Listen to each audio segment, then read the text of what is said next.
¿Cómo están, estimados seguidores de Cocodrilos del Mundo por el canal de Río Verde en YouTube? En esta oportunidad vamos a hablar de un departamento de la Universidad de Florida que se llama The Croc Docs. Ya anteriormente la habíamos nombrado en el episodio del caimán apaporensis con el doctor y biólogo Sergio Balaguer, donde quiero hacer una acotación personal. Yo dije en ese episodio que Croc Docs era una ONG y realmente no es una ONG, es un departamento de la Universidad de Florida en la ciudad de Miami de los Estados Unidos.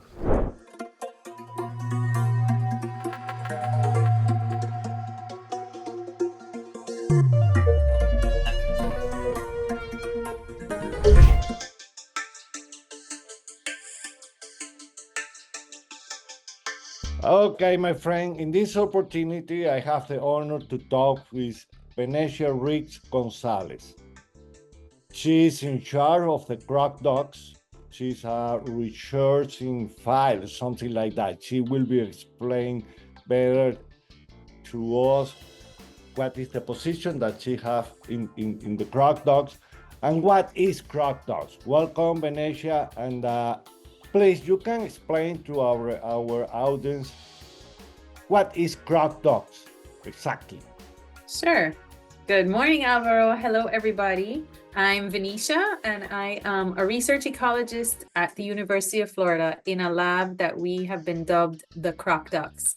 The Croc Docs is a very large group of folks. We are about 20 people, and we have field technicians, wildlife biologists, modelers, statistical quantitative ecologists, graduate students, and 3 co-PIs. I'm one of the co-PIs, so we manage and run some of our projects, whether they are on crocodiles and alligators or on invasive species, because in South Florida, those are our 2 biggest issues and the 2 matters that we are spending a lot of our time on.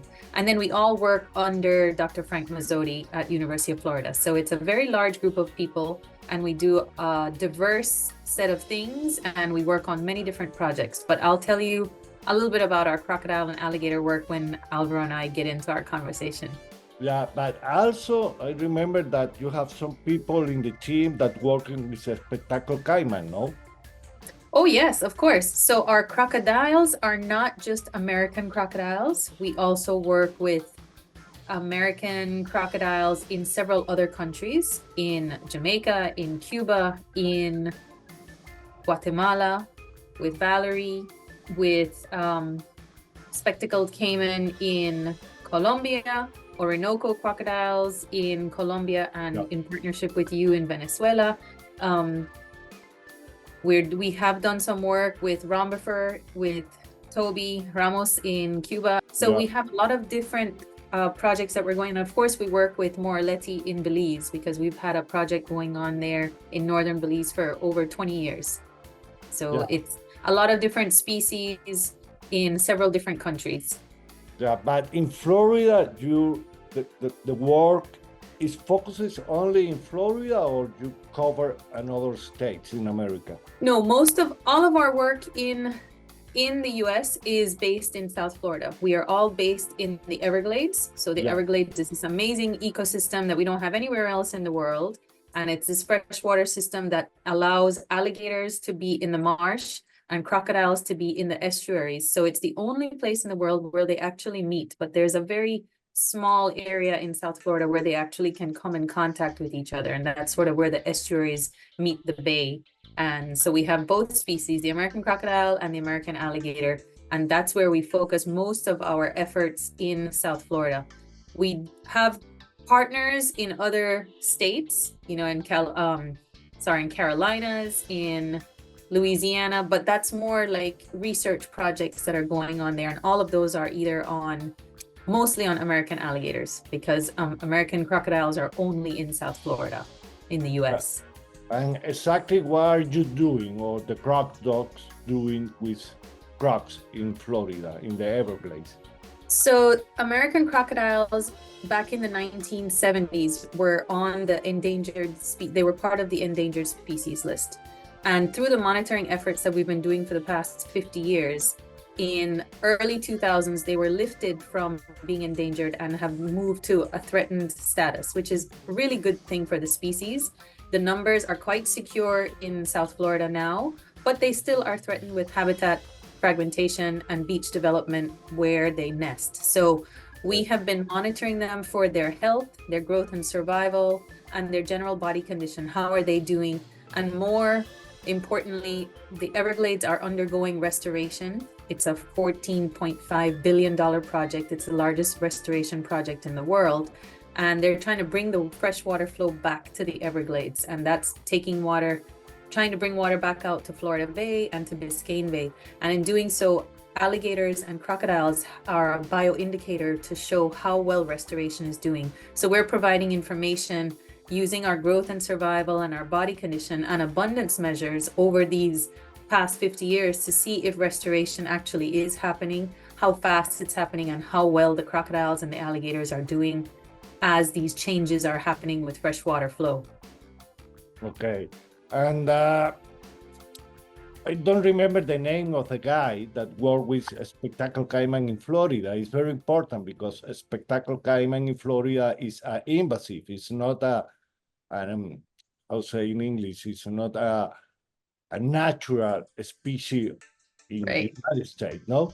And what are you doing, Croc Docs, with a spectacled caiman? What is the idea of this project? So spectacled caimans have been in the South Florida ecosystem for what seems like at least a couple of decades. And the first few records came in and folks said, no, it's probably not really a caiman. There's no way they can survive here. But it turns out the system is very, very amenable to them. And they are, of course, adaptable. And being from South America, and in Central America, the Everglades system is so similar. The marshes, the fresh water, the tropical climate, it's like their home. But guess what? They don't have any natural predators. So they're competing with the American alligator for space and for prey. So that's where they become a problem.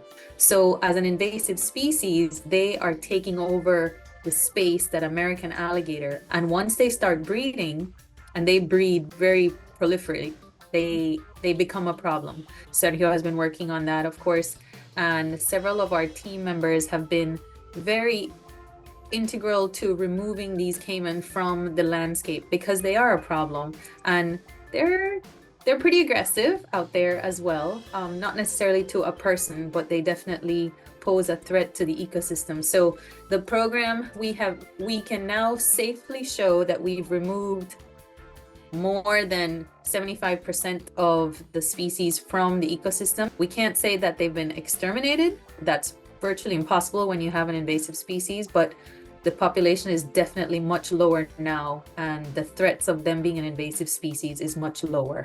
Well, Vanessa, I don't know, do you want to say anything more to finish our informal conversation? I think we're all, like I said earlier, all of us who are in this, we're all in this for the species and for the ecosystems. Whether you're working in Venezuela or you're working in Europe or you're working in Singapore, everywhere that we're working to save these animals. It's a reminder that crocodiles they've been around for centuries.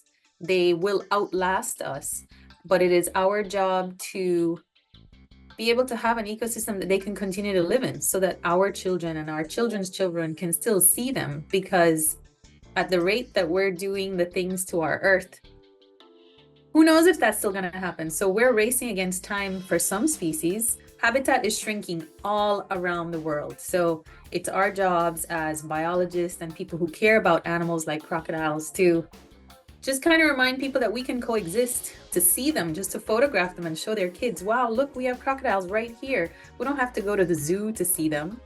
Sure, you can go to the zoo, but it's a very different situation. Well, Vanessa, thank you very much for your time. Please send my regards to all the team in Croc Docs.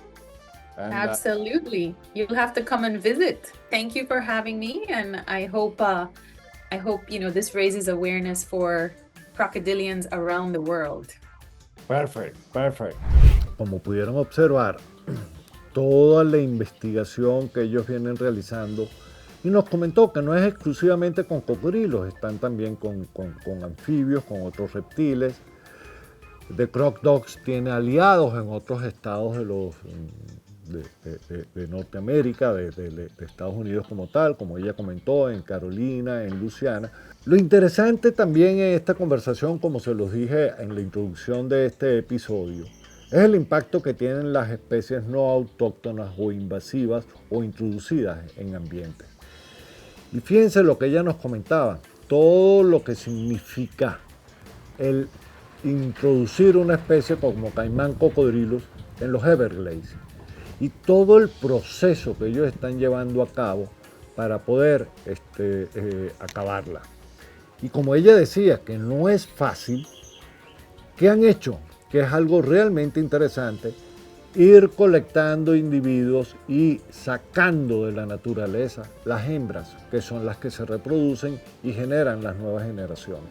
Toda la actividad que viene realizando Croc Docs, como lo comentó Venecia en esta conversación, está de alguna manera asociada a las iniciativas de conservación que viene realizando el grupo de especialistas de cocodrilos de la UICN, de la cual Venecia forma parte de ese fabuloso grupo internacional, como muchos de las personas que están trabajando en Croc Docs. Aquellos nuevos visitantes a nuestro programa, a nuestro episodio, les invitamos a que se suscriban al canal de Río Verde en YouTube, reciban las notificaciones de los nuevos episodios, de los otros programas que transmitimos, y aquellos que estén en capacidad de apoyar financieramente vengan a patreon.com, donde Río Verde utiliza esos aportes financieros en los diferentes apoyos a los programas que estamos desarrollando, no solamente en cocodrilos, sino en todo el material audiovisual y didáctico que a bien ofrecemos a nuestros seguidores. Muchas gracias, Álvaro Velasco, Cocodrilo del Mundo, hasta una nueva oportunidad.